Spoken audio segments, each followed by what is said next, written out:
গাজার ধূসর প্রান্তরে বোমার গন্ধ ভাসে বাতাসে, চলছে ইসরায়েলি ধ্বংসযজ্ঞ। তবুও হামাসের যোদ্ধারা যেন মৃত্যুঞ্জয়ী, লড়ছে বুলেট পারুদের সামনে দাঁড়িয়ে। পুরনো অস্ত্রের গর্জন, বুকে আগুনের তেজ, ইসরায়েলি সেনার উদ্ধত শির নিমেষেই তাদের কাছে নত হচ্ছে। অলিগলির ধাঁধা, ধ্বংসস্তূপের স্তূপ যেন হামাসের গোপন দুর্গ। সব মিলিয়ে ইসরায়েলের জন্য পদে পদে মৃত্যু ফাঁদ। হামাসের অতর্কিত হামলায় কাঁপে দাম্ভিক ইসরায়েলি বুক। অত্যাধুনিক অস্ত্র মানে না হামাসের প্রতিরোধ।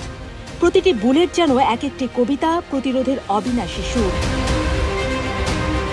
শনিবারের শেজায়ায় ল্যান্ডমাইনের আঘাতে ইসরায়েলের 2 শীর্ষ অফিসারের প্রাণ কেড়ে নিল। এরপর আরও কঠিন হুঙ্কার দিল হামাস। রাফার পূর্বে নরকের দুয়ার খুলেছে, দ্য গেটস অফ হেলের ঘোষণা দিল হামাস।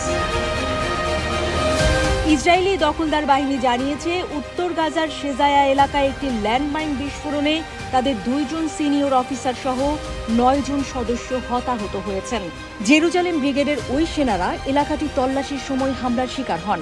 আহতদের মধ্যে 252তম ডিভিশনের ডেপুটি কমান্ডার ও 6310তম ব্যাটালিয়নের কমান্ডারও রয়েছেন। ইসরায়েলি গণমাধ্যম এই ঘটনাকে গুরুতর নিরাপত্তা বিষয়ক ঘটনা বলে উল্লেখ করেছেন।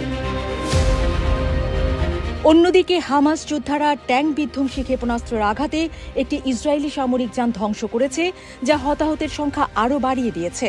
বেশ কয়েকজন আহত সেনাকে মধ্য ইসরায়েলের আল হাশেমের হাসপাতালে নিয়ে যাওয়া হয়েছে।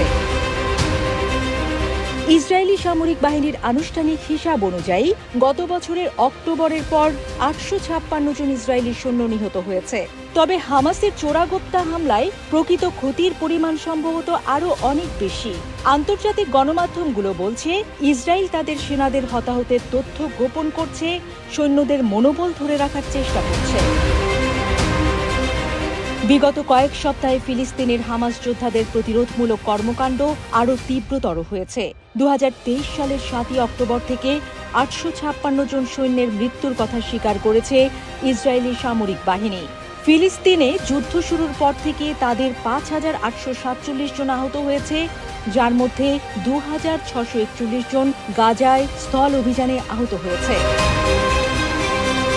আন্তর্জাতিক গণমাধ্যমে বলা হয়েছে, ইসরায়েলি সরকার তাদের দেশের গণমাধ্যমগুলোতে কঠোরভাবে হস্তক্ষেপ করছে। এর মূল কারণ হল যুদ্ধে নিজেদের ক্ষয়ক্ষতি ও হতাহতের তথ্য গোপন করা। ইসরায়েল মনে করে এই কৌশল সৈন্যদের মনোবল বজায় রাখতে এবং যুদ্ধের বিষয়ে জনমত ধরে রাখতে সহায়ক। হামাসের ক্রমবর্ধমান প্রতিরোধ ইসরায়েলি সেনাদের জন্য এক বড় চ্যালেঞ্জ হয়ে দাঁড়িয়েছে। গাজার অলিগলিতে হামাস যোদ্ধাদের চোরাগোপ্তা হামলা ইসরায়েলি সেনাদের মনোবল ভেঙে দিচ্ছে। এমত অবস্থায় গাজা যুদ্ধ কোন দিকে মোড় নেয়, সেটাই এখন দেখার বিষয়।